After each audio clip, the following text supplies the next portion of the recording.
About 3 weeks ago, was it? Chip Kelly ends up leaving UCLA as its head coach. And at the time, it makes waves. People are talking about it. It's the biggest story in college football. How could a sitting head coach leave to be an offensive coordinator?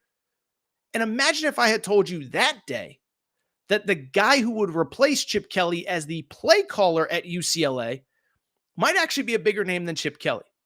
Only that's exactly what happened on Saturday, as we found out, reported first by ESPN. I think it was a Schefter Thamel NFL college double dip. But that Eric Bienemy, yes, that Eric Bienemy of Super Bowl fame with the Kansas City Chiefs, is set to take over as the UCLA offensive coordinator. Of course, he spent last season with the Washington Commanders. And so I want to dive in. I think it's fascinating. I always say this. I don't care if it's good, bad, indifferent. I just like interesting things. I think there's no doubt that this is a very interesting topic. And I think there's really two ways to look at it. There's the UCLA angle of things, but there's also the Eric Bienemy angle of things. And I think both are very interesting.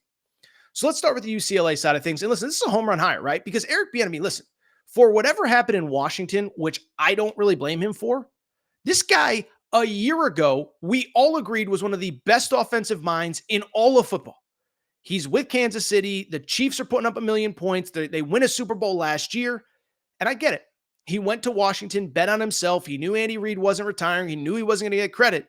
But this was a guy that, as of a year ago, people thought should be an NFL head coach. And so you get him as your offensive coordinator and play caller at UCLA, it's a home run. It's especially a home run for two very distinct reasons. One, I don't know that there was that much buzz about UCLA football with the hire of Deshaun Foster.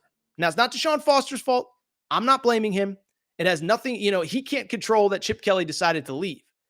But I bring it up because when you look at the whole situation at UCLA, there just wasn't a lot of excitement or buzz about this hire. And I think, listen, I'll credit UCLA fans. I think they understand that because of when Chip Kelly leaves, Deshaun Foster's an alum.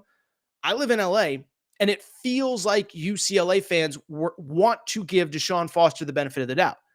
And so you have that situation. He comes in, but now you kind of got your thing, right?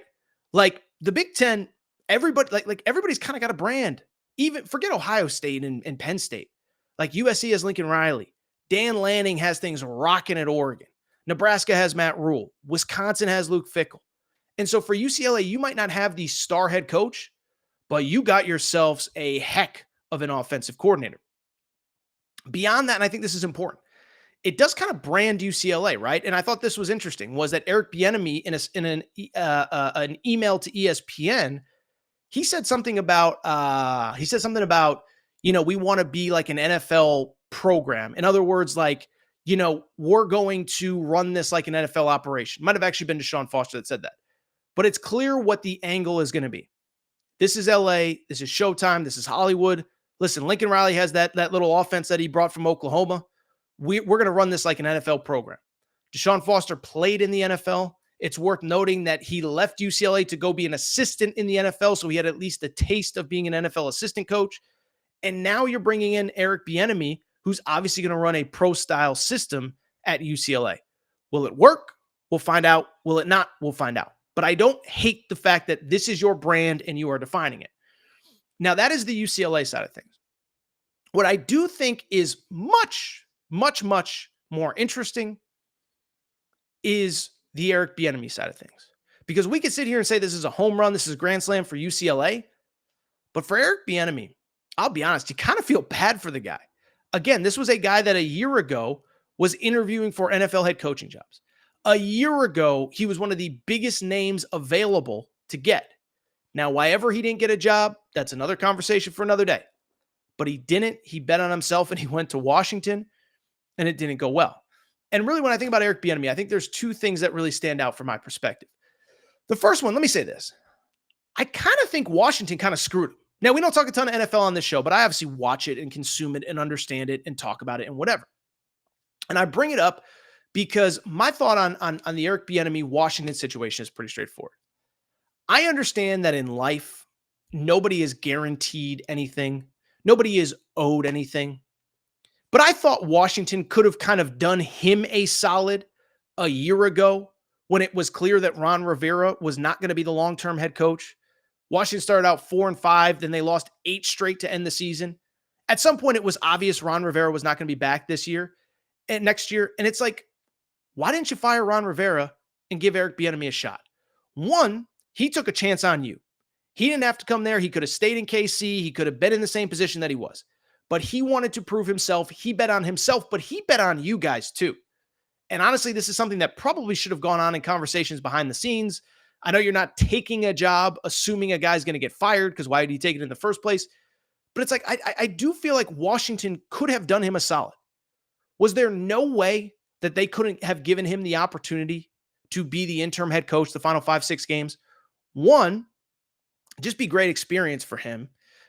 You give him the opportunity that he's been waiting for. You let him show whether he's good enough or not. Now, it wouldn't have been a perfect situation because obviously Sam Howell, that situation wasn't ideal for success. But I think you could have done him the solid. And here's the other thing. What if he actually ended up being pretty good, which I think he could have been? Think about what happened with the Raiders and Antonio Pierce. The Raiders fired Josh McDaniels because he's toxic. They're like, let's bring in Antonio Pierce. Let's give him a shot. He ends up being so good that he gets the job, beats the Chiefs on Christmas Day, has success down the stretch, keeps them in the division race and the playoff race. And now he's the Las Vegas Raiders head coach. I almost said Oakland Raiders head coach, the Las Vegas Raiders head coach.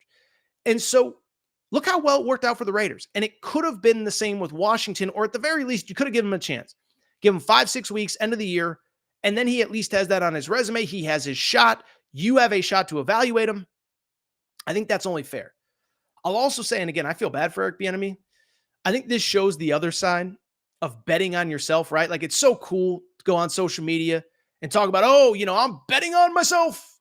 Instagram meme, believe in yourself when nobody else will. And I think that's important. I wouldn't be where I am if I hadn't bet on myself 5, 6, 7 times throughout my life at various points. Moving to California when I was living in Connecticut, leaving some opportunities to kind of branch out on my own. So I'm not saying be afraid, never take a chance, but not everything ends up like an Instagram meme. Not everything is you bet on yourself, you become a billionaire. You bet on yourself, you quit school and you start the app that saves the world. Like, that's all we ever hear about. But there are a lot of other people that bet on themselves, and for whatever reason, it doesn't work. And it's clear that's what happened with Eric Bienemy. He bet on himself. He wanted to see, can I make my name outside of the Andy Reid tree? It didn't work out. Now he's at UCLA. The good news I will say for Eric Bienemy, the good news is that if they do have success, if UCLA is able to have a potent, explosive offense, I'll say this, Eric Bienemy is going to get 100% of the credit for it. Sean Foster, young head coach, has never been a play caller. This is Eric Bienemy's offense. He has total control, complete control. Now it's time to get to work because I don't really know how much is left in that building. But what a wild football story.